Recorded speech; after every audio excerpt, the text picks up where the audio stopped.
Once upon a time, in a small village nestled among towering mountains, there lived a young man named Ethan. At 24, Ethan found himself in a constant state of unrest. His mind was a bustling marketplace of thoughts, a relentless stream of ideas and worries that came and went, leaving him feeling utterly exhausted. He was weighed down by a deep sorrow for the past and a constant, gnawing anxiety about the future. His mind was like a perpetual storm, robbing him of sleep, stealing his calm, and making him forget the simple act of smiling. One day, a whisper reached Ethan's ears. It spoke of a wise old man living in a distant hillside village. This man, once a renowned psychologist in the bustling city, had guided countless souls toward inner peace. Now retired, he lived a simple life, close to nature, occasionally sharing his profound wisdom with those who sought him out. A spark of hope ignited within Ethan. He felt a pull, a deep-seated need to meet this man. Perhaps, he thought to himself, this wise man can finally help me find the peace I so desperately crave. Driven by this newfound hope, Ethan embarked on a long and arduous journey. After days of travel, he finally arrived at the hillside village. His eyes landed on a small house, its walls draped in a vibrant tapestry of greenery. There, on the porch, sat the old man, his eyes closed, radiating an aura of profound tranquility. Ethan approached with a quiet reverence and spoke softly, his voice barely above a whisper. "Grandfather, my mind is a restless sea. I cannot stop thinking. My heart longs for peace. Can you help me?" The old man opened his eyes slowly, a warm and gentle smile gracing his lips. "So, you seek peace," he said, his voice calm and steady. "Come with me. I have a small task for you."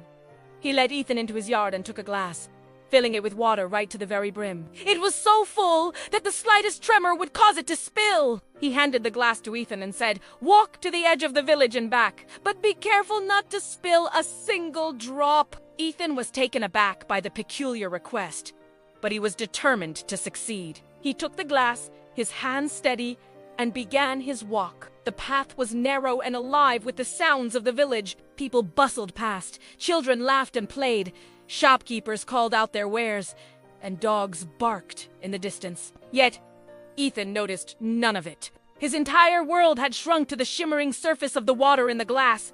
His gaze was fixed, his focus absolute. He moved with deliberate slowness, each step placed with meticulous care. The villagers, sensing the importance of his task, watched him in respectful silence. They understood that he was in the midst of a profound lesson. Finally, after what felt like an eternity, Ethan returned to the old man's yard. "Grandfather, I did it!" he announced, a wave of pride washing over him. Not a single drop was spilled. The old man nodded, his eyes twinkling. "Very good," he said. "But tell me, son, on your journey, did you see the children playing by the road? Did you hear the dogs barking in the square?" Ethan's brow furrowed in confusion. "No, I didn't see or hear anything at all. My only focus was on the glass of water." The old man's smile widened.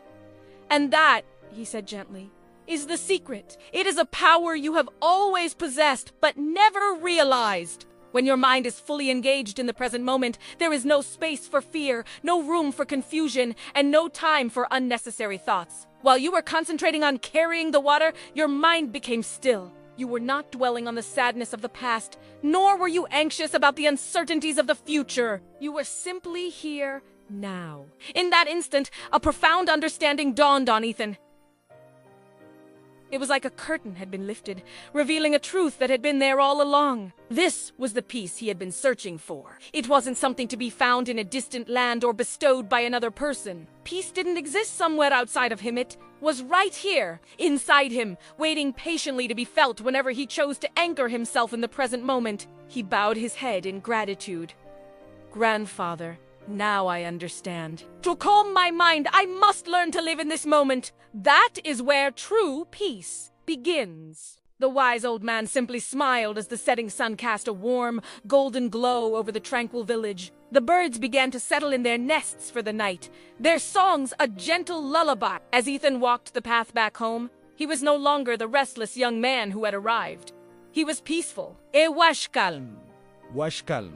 Because now, he knew the secret to quieting his mind. In our next story, we will explore new thoughts and uncover new lessons. Until then, stay well and stay peaceful. Thank you for watching, and if this story resonated with you, don't forget to like and subscribe for more.